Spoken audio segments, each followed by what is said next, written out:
बिस्मिल्लाहिर्रहमानिर्रहीम। मोहतरम नाज़रीन, अस्सलाम वालेकुम। नाज़रीन, तौरात को मानने वालों को यहूदी, इंजील के मानने वालों को ईसाई, कुरान को मानने वालों को मुसलमान, जबकि ज़बूर को मानने वालों को क्या कहा जाता है? और ये लोग इस वक्त कहाँ मौजूद हैं? हम सभी लोग जानते हैं कि अल्लाह ने 4 आसमानी किताबें मुख्तलिफ़ औक़ात के अंदर अपने पैगम्बरों पर नाजिल की, जो कि तरतीब के लिहाज से तौरात, ज़बूर, इंजील और कुरान मजीद है। लेकिन इस्लामी तारीख़ के अंदर आपको कहीं भी ज़बूर का ज़िक्र, इसकी तारीख़, इसकी तफसीलात कहीं भी जानने को नहीं मिलेगी। असल में ऐसा क्यों है? क्यों इस इल्हामी किताब पर आज भी दुनिया में इतनी ज़्यादा गुफ्तगू नहीं की जाती जितना कि तौरात, इंजील और कुरान मजीद पर होती है? क्या ये इस वक्त भी अपनी असली हालत के अंदर मौजूद है? इसमें क्या क्या लिखा है या इसमें क्या क्या मौजूद है?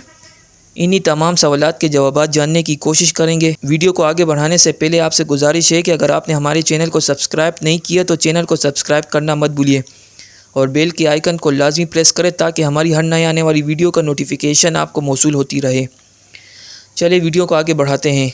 मोहतरम नाज़रीन, जैसा कि आप सब जानते हैं कि ज़बूर हज़रत दाऊद अलैहिस्सलाम पर नाजिल होने वाली किताब थी, जिसे समझने से पहले इसके नज़ूल का वक़्त और इसकी ज़रूरत को समझना इंतहाई ज़रूरी है।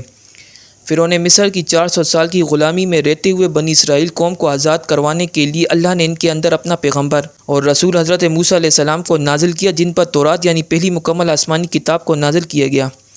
हज़रत मूसा अलैहिस्सलाम बनी इसराइल कौम को मिस्र से निकाल कर एक बहुत बड़े सराय सीना पार कराते हुए फ़लस्तीन ले गए, जिसकी तफसीलात कुरान मजीद के अंदर मौजूद है। सराय सीना के रास्ते के अंदर कोहे तूर पर तौरात को नाजिल किया गया। सराय सीना के अंदर 10 लाख के करीब बनी इसराइल की आबादी को मनोसलवा खाने को मिला। बादलों में सिरा की धूप से इनको बचाने के लिए इन पर साया किए रखा। पहाड़ों से पानी के चश्मे जारी हुए। हज़रत मूसा अलैहिस्सलाम का ज़माना 1500 साल कबल मसीह यानी आज से 3500 साल के पहले का बताया जाता है, या फिर हज़रत ईसा अलैहिस्सलाम की पैदाइश से 1500 साल पहले का। इस वक्त फ़लस्तीन के अंदर मुशरिकीन की हुकूमत थी। हज़रत सुमैल अलैहिस्सलाम, जो कि अल्लाह के नबी और पहले इसराइली बादशाह थे, उन्होंने काफ़ी अरसे तक बनी इसराइल पर हुकूमत की और जब वो बूढ़े हो गए तो उन्होंने अल्लाह के हुक्म से तालूत को इनका बादशाह मुकर्रर किया। इस वाक़े का जिक्र कुरान मजीद के पारा नंबर 2 में सूरह बकरा की आयत 245 से 252 के अंदर मिलती है। हज़रत तालूत अलैहिस्सलाम ने 1004 कबल मसीह से 1020 कबल मसीह तक हुक्मरानी की और इसी वक्त के अंदर फ़लस्तीनी फ़ौज से एक फैसलाकुन जंग हुई। बनी इसराइल, जो कि इस वक्त माली और अस्करी तौर पर कमज़ोर थी और अपनी ताकत के नशे के अंदर, फ़लस्तीनी फ़ौज ने यह ऐलान किया कि हमारे सबसे ताकतवर सिपाही जालूत को अगर तुम में से कोई शख्स हरा देगा या फिर इसे कत्ल कर देगा तो ये पूरा का पूरा फ़लस्तीन बिना लड़ाई के तुम्हारा। तालूत अलैहिस्सलाम ने यह ऐलान किया कि तुम में से अगर कोई शख्स ये काम करेगा, मैं अपनी बेटी की शादी उससे करूँगा और वो बनी इसराइल का अगला बादशाह होगा। इसी दौरान हज़रत दाऊद अलैहिस्सलाम, जो कि उस वक़्त बकरियाँ चराया करते थे, इसके सामने आते हैं और एक ही वार से उस जाहिल को जहन्नुम हासिल करते हैं और वादे के मुताबिक फ़लस्तीन बनी इसराइल के हवाले हो जाता है। इसी फ़लस्तीनी फ़ौज से ताबूत सकीना भी वापस ले लिया गया, जिसके अंदर हज़रत मूसा अलैहिस्सलाम और हज़रत हारून अलैहिस्सलाम के तबरुकात थे। हज़रत तालूत अलैहिस्सलाम की वफ़ात के बाद हज़रत दाऊद अलैहिस्सलाम बनी इसराइल के बादशाह बने। फिर बैतुल मुक़द्दस के अंदर अपना दारुल हुकूमत कायम किया, जिसका नाम है हेब्रोन।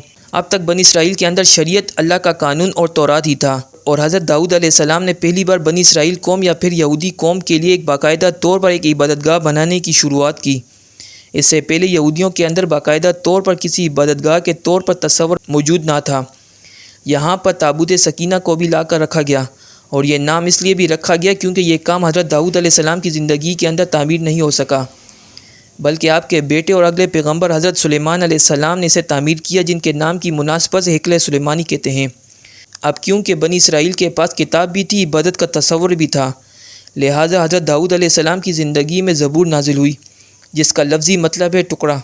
अब यहाँ पर सबसे अहम और समझने की बात है कि ज़बूर शरीयत की किताब नहीं है, बल्कि अल्लाह की तारीफ़ और हम्द व सना से भरी हुई किताब है, क्योंकि अल्लाह ताला ने हज़रत दाऊद अलैहिस्सलाम को लोहे को नरम करने की ताकत और इंतहाई खूबसूरत आवाज़ अदा करने के साथ साथ अल्लाह की हम्द व सना इतने खूबसूरत अंदाज में बयान करने का मौज़ा अता किया था, जो कि आज तक किसी और को अता नहीं किया। ज़बूर की पूरी किताब अल्लाह की तारीफ़, इसकी बढ़ाई और इसकी हम्द व सना से भरी हुई है। इसके अंदर ज़िंदगी गुजारने के कोई अहकामात मौजूद नहीं है और ना ही कोई तारीख़, पेशगोइयाँ, अखलाकियात, ऐसा कुछ मौजूद नहीं। यानी ज़बूर की बुनियाद पर किसी मुआशरे की बुनियाद नहीं रखी जा सकती। ये कोई अलग से शरीयत या अल्लाह का कानून नहीं है। इस किताब के नाजिल होने के बाद बनी इसराइल कौम को बाकायदा तौर पर अल्लाह की हम्द व सना और उसकी इबादत का तरीका सिखाया गया। हज़रत दाऊद अलैहिस्सलाम अपने सास के साथ जब ज़बूर की तिलावत किया करते तो आसमान, पहाड़, नदियाँ اس آواز کو سن کر آپ کے ساتھ جھومنے لگتی۔ اس کلام اور آپ کی آواز کے اندر اتنا اثر تھا کہ یہ دنیا کے اندر انسانوں کو جنت کی آواز محسوس ہوتی۔ حضرت داؤد علیہ السلام کی وفات کے بعد یہ آواز تو باقی نہ رہی، پر اس کلام کو بنی اسرائیل قوم ہیکل سلیمانی کے اندر خدا کی بڑائی اور اس کی عبادت کو بیان کرنے کے لیے پہلے بھی پڑھا کرتی اور آج بھی پڑھتی ہے، جو کہ ظاہر ہے کہ ہزاروں سالوں سے ایک جنریشن سے دوسری جنریشن تک ہوتے ہوئے اپنی اصلی حالت کے اندر تو مکمل طور پر محفوظ نہیں ہے، اور نہ ہی اس کے اندر مکمل طور پر وہ چیزیں موجود ہیں جو کہ حضرت داؤد علیہ السلام پر اللہ نے نازل فرمائی تھی۔ یہ تمام آسمانی الفاظ یعنی حضرت موسیٰ علیہ السلام پر نازل ہونے والی تورات سے پہلے کا صحیفے، خود تورات اور زبور کو اولڈ ٹیسٹیمنٹ یا پھر عہد نامہ قدیم کے نام سے جانا جاتا ہے، جبکہ انجیل مقدس کے تمام نسخوں یا اصولوں کے اعمال اور حواریوں کے خطوط اور مکاشہ جس کے اندر شامل ہے، اس کو عہد نامہ جدید یا پھر نیو ٹیسٹیمنٹ کہا جاتا ہے۔ محترم ناظرین، زبور کی کچھ آیات کا ترجمہ میں آپ کو سنا دیتا ہوں تاکہ آپ کو بہتر طور پر پوری کتاب کا مقصد سمجھ میں آ جائے۔ خداوند میرا مالک ہے، مجھے کسی چیز کی کمی نہیں ہوگی۔ وہ مجھے ہری بھری چراگاہوں کے اندر بٹھاتا ہے اور مجھے سکون کے چشموں کے پاس لے جاتا ہے۔ وہ میری جان کو زندہ رکھتا ہے، وہ مجھے اپنے نام کی خاطر سچ کی راہوں پر لے چلتا ہے۔ چاہے موت کی کسی وادی سے میرا گزر ہو تو میں پھر بھی کسی بلا سے نہیں ڈروں گا، کیونکہ تو میرے ساتھ ہے۔ تیرے عصا اور تیری لاٹھی سے مجھے تسلی ملتی ہے۔ تو نے مجھے میرے دشمنوں کے مقابلے میرے سامنے دسترخوان بچھایا ہے۔ تو نے میرے سر پر تیل ملا ہے۔ ہمیشہ بھلائی اور رحمت میرے سر پر رہے گی، اور میں ہمیشہ کے لیے خداوند کے گھر میں رہوں گا۔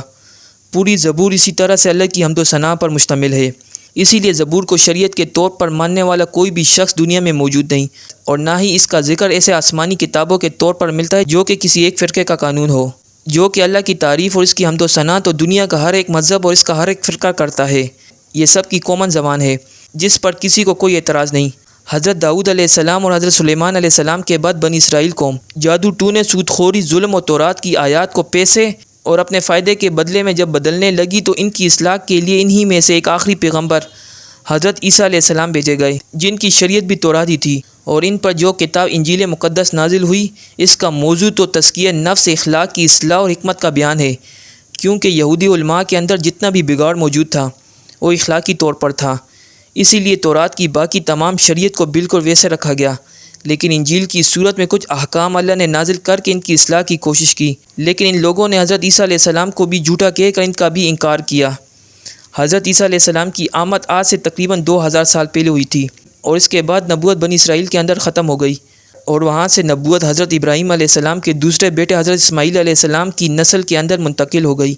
یہی وجہ ہے کہ یہود اللہ کے رسول اور دین اسلام کی شدید مخالف اور دشمن ہیں، کیونکہ اللہ کے رسول صلی اللہ علیہ وآلہ وسلم کی بنو اسماعیل کے اندر آمد سے ان کے خاندانی مذہبی قیادت یا پھر بنو یعقوب کی قیادت ختم ہو گئی، اور امت مسلمہ کا ٹائٹل بنی اسرائیل سے بنو اسماعیل میں منتقل ہو گیا، اور آج تک ان لوگوں کو اللہ کے فیصلے پر بھی اعتراض ہے۔ اللہ تعالی ہمیں سمجھنے کی اور نیک عمل کرنے کی توفیق عطا فرمائے، آمین۔